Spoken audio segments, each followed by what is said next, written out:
Nigeria's GDP growth will accelerate to 3.8% year-on-year in 2025, says Africa's Sovereign Credit. Chairman of Presidential Fiscal Policy and Tax Reforms Committee, Taiwo Oyedele, says Lagos can rival Singapore and Dubai with the right economic strategy. South Africa proposes smaller value-added tax hike in a revised budget. Disagreements remain. Plus, oil slips amid economic concerns despite firmer demand expectations. The program is Business Express, reaching you from Abuja, Nigeria's capital. I am Benny Adams, your guide.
Good to have you join us at this time, and it's that time we bring you up to speed with happenings in the world of business, from the market square to the boardrooms. I will start by telling you that Africa's Sovereign Credit has forecasted that Nigeria's GDP growth will accelerate to 3.8% year-on-year in 2025, up from 3.4% in 2024, propelled by tax reforms and the services sector. The expected growth will be underpinned by stronger contributions from the services and industrial sectors alongside informal sector activities captured following the rebasing of the country's GDP. The National Bureau of Statistics reported that Nigeria's economy expanded by 3.84% in real terms during the fourth quarter of 2024. This marked an improvement compared to the 3.46% growth recorded in the corresponding period of 2023, as well as the previous quarter's performance. The services sector was the standout contributor, growing by 5.37% and accounting for 57.38% of Nigeria's GDP.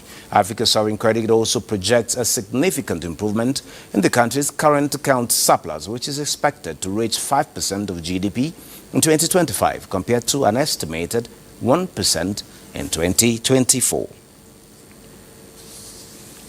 Now, development. The chairman of the Presidential Fiscal Policy and Tax Reforms Committee, Taiwo Oyedele, said Lagos has the potential to compete with global city-states like Singapore, Taiwan, and Dubai if it mobilizes revenue effectively and invests in infrastructure development. He made this statement while addressing journalists at the 2025 Lagos Economic Development Update presentation. He emphasized that for Lagos to achieve its full potential, it must improve infrastructure, enhance the quality of life for residents, and use credible data for planning. Addressing the role of government at all levels, Oyedele urged leaders to focus on credible data, clear economic plans, and measurable progress. He warned against celebrating minor achievements while major issues remained unresolved.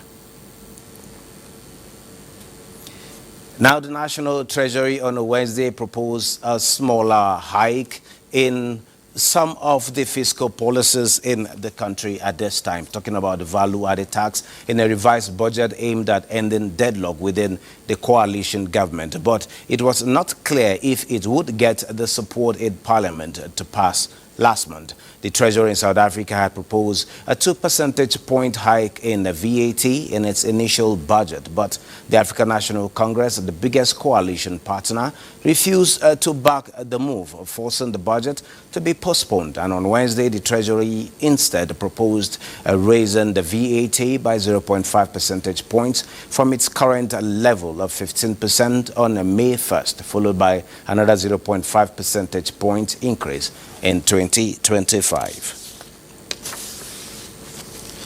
Now back here in Nigeria, shop owners and traders at the popular Alesholowe market in Ibadan are counting their losses following an inferno which raised down the plastic section of the market. Kainde Omolosho visited the market and reports that the victims, who are yet to come to terms with the devastation, appeal for financial assistance to resuscitate their businesses. Alesholowe market is a prominent trading hub, considered one of the largest and oldest markets in western Nigeria. The fire, which cause could not be ascertained, began early this morning, affecting the plastic section, thereby destroying several shops with the goods, leaving a trail of despair. Though no lives was lost, the disaster has landed some of the affected shop owners in the hospital. Some shop owners who were lucky were seen moving some of the goods not consumed by the fire to safe places. To traders and these market people in Oyo State, it's a great loss. The way they are packing the rubber, you see that in a shop like that, soon we start burning. This place that burnt is billions of naira that they are using for business. What beats my imagination, however, is the fact that a fire station is at the market. Even at that, it could not rescue the situation. I call those people, these firefighters, they may come help us. They now answer us. And all my sister sure went there for that place, everything just burned. Why should fire start in front of a fire station and they cannot rescue it?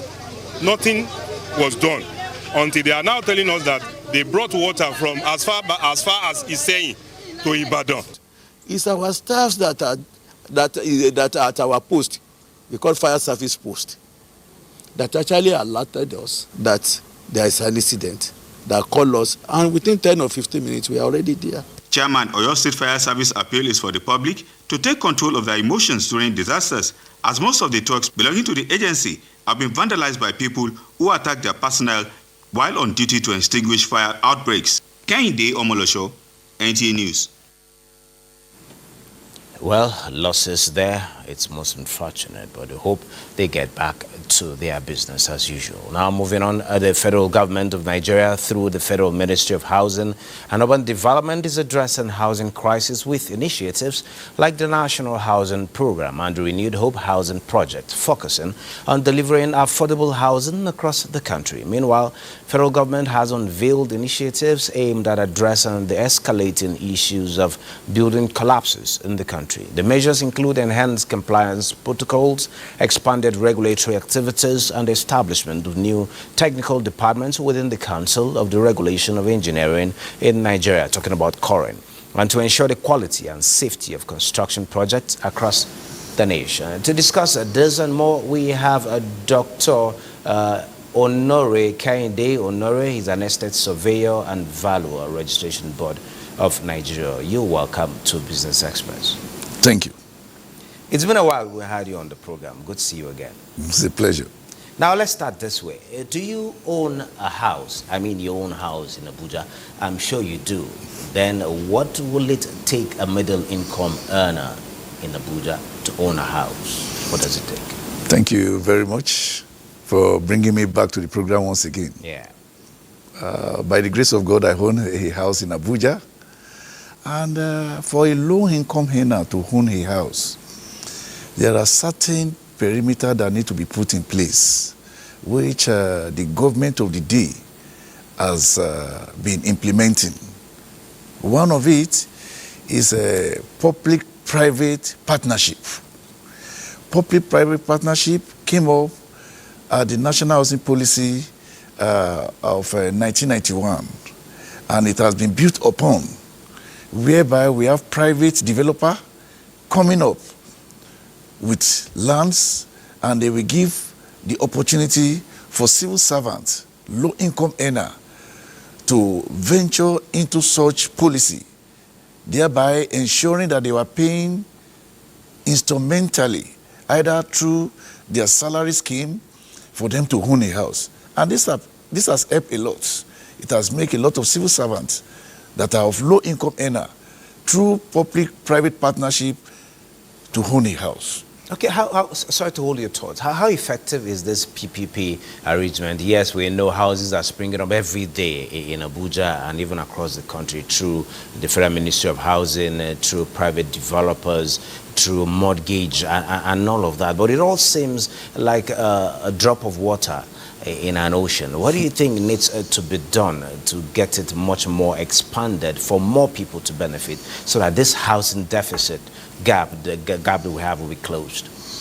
Thank you. I think the government need to give what is being called housing subsidies.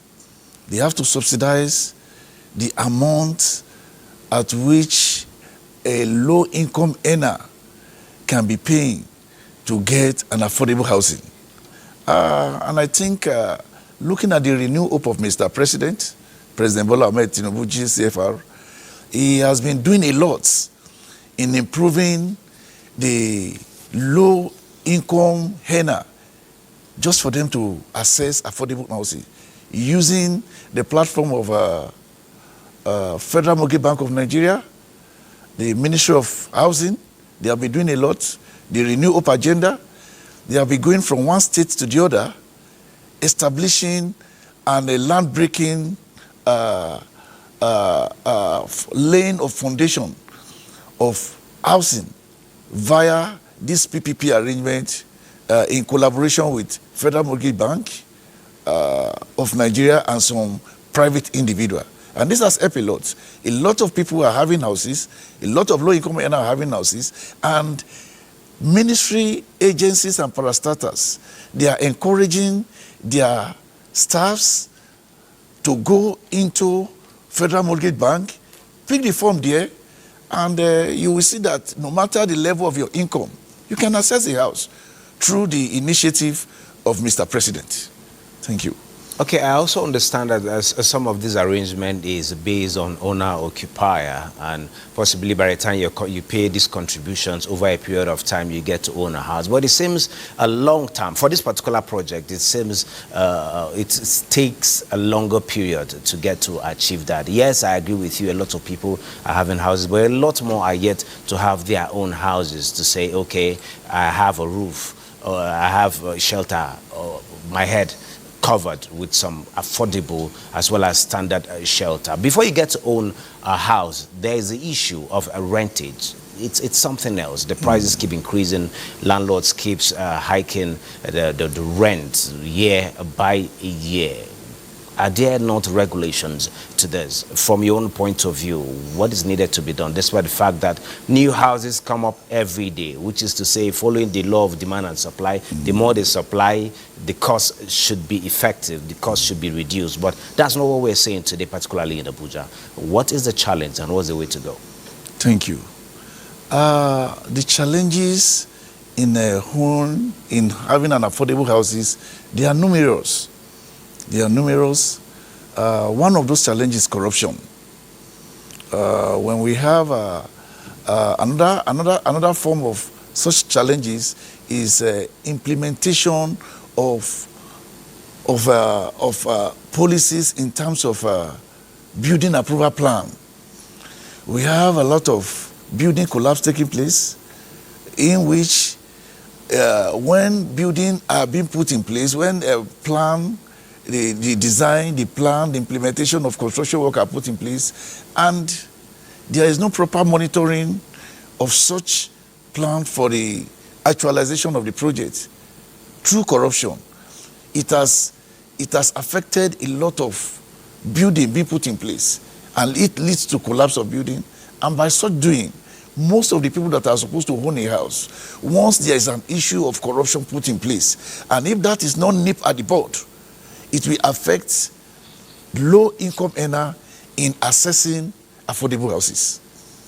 Okay, yes, you're now talking about standards. There are codes. Is it about the implementation now, or is it about enforcement by those who are supposed to enforce to ensure that people who are in this business adhere to the regulations?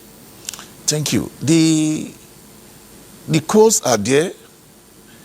The implementation is the key, and the enforcement. Yeah, the implementation has taken place. But when we talk of effective enforcement, there are challenges in terms of enforcement, which has to do with the same corruption I've mentioned earlier. When we talk of implementation of such code, professionals in the inbuilt industry, most especially when we talk of Federal Capital Territory, they have their code. The Lagos State has our own code. And there are different units of enforcement that are expected to be put in place. And when these enforcement are not effectively put in place, then it will affect the implementation of such policy.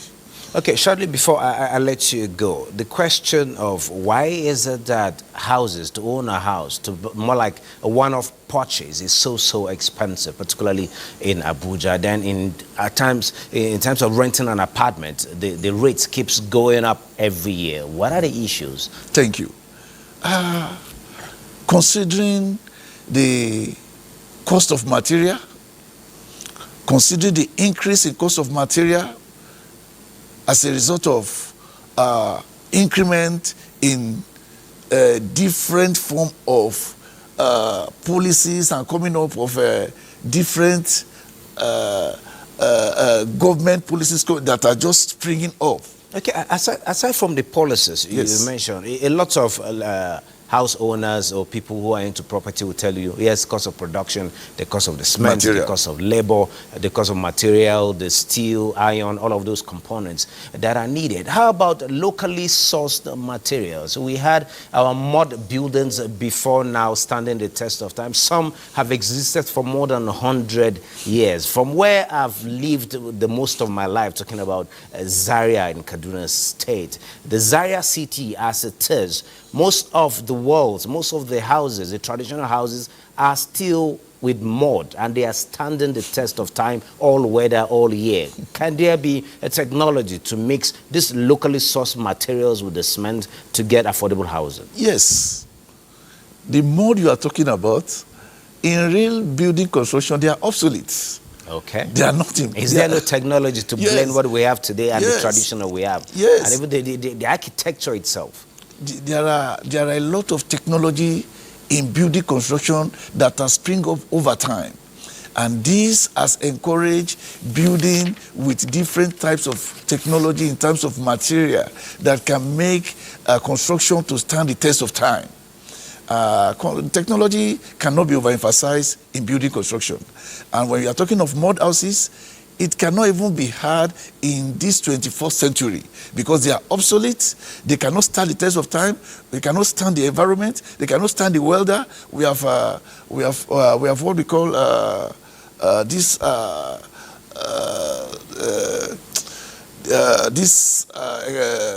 climate change. Climate change, when it comes to building construction, there's an effect on it. So when we talk of mud houses, it cannot stand this test of time because climate change is coming up. We need to work and improve our rate of construction in line with the technology and That is moving with global trends. Thank you. Thank you very much, Dr. Honore Kainde, Honore Estate Surveyors and Values Registration Board of Nigeria, for your insight. But I still insist there is a way we can blend the local technology and the state-of-the-art technology to have affordable housing. Thank you for sharing your thoughts. You're welcome. Thank you for having me. Thank you.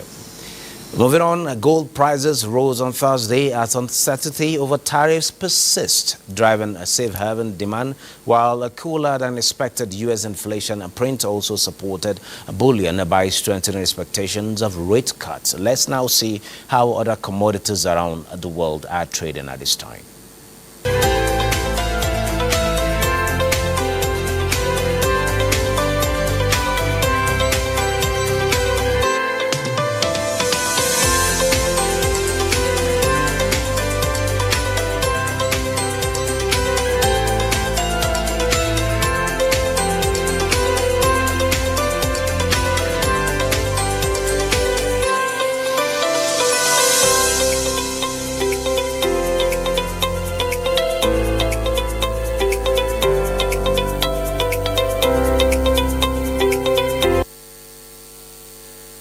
Now to energy. Oil prices slipped on Thursday after a surge in the previous session on a larger than life expected draw in the U.S. gasoline stocks as markets weighed macroeconomic concerns against firm near-term demand. Brent futures fell 5 cents to $70.09 a barrel, while the U.S. West Texas Intermediate crude futures shed 10 cents to $67.58 a barrel. Both benchmarks rallied about 2% on Wednesday as the U.S. government data showed tighter than expected oil and fuel inventories. U.S. gasoline inventories fell by 5.7 million barrels, or more than the 1.9 million barrels draw expected by analysts, while distillate stocks also dropped more than anticipated despite gains in crude stocks. Now, local equities sustained downtrend as investors lost 48.49 billion naira. That was at the end of trading yesterday, with widespread sell-offs keeping the all share index down, though marginally by 7 basis points, closing at 106,090.38 basis points from 106,167.59 basis points recorded the previous day. Sovereign was the most traded stock in volume with 66.3% share, while Jais Bank and NSL Tech followed closely with 12.50% and 2.90% respectively. The South Africa GSE Top 40 was down 0.22%, while the Tunisia Tune Index bounced back to green zone, recording a 1.45% increase to close at 10,805.13 basis point. Now, the Nigerian Extractive Industries Transparency Initiative, NTA, has called for increased gender inclusivity in policy making in the extractive industry to enhance the principles of fairness and unlock the full potential of the nation. The Executive Secretary of NTA, Dr. Ogbonnaya, made a call to commemorate the 2025 International Women's Day in Abuja. In his remarks, Dr. Oji highlighted the theme of this year's Invest in Women Accelerate Action. According to him, with women constituting a mere 12% of the labor force in the extractive sector, the disparity limits the potential of half of the world's population and deprives the industry of diverse perspectives essential for sustainable growth and innovation.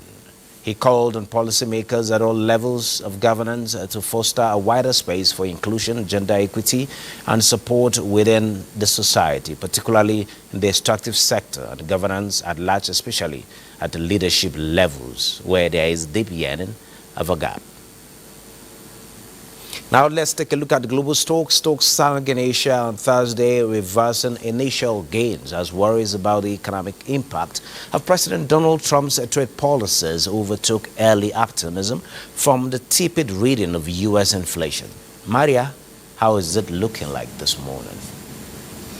Well, the markets around the globe are in a mixed trade this early morning. European markets are expected to open in mixed territory, stumbling lower as U.S. President's tariff policies upend global trading relationships. German stock, the DAX, that's the German stock, opened at 22,676 basis points. We have the FTSE at 8,540 points, or 0.53%. We have the CAC of France at 7,988 basis points.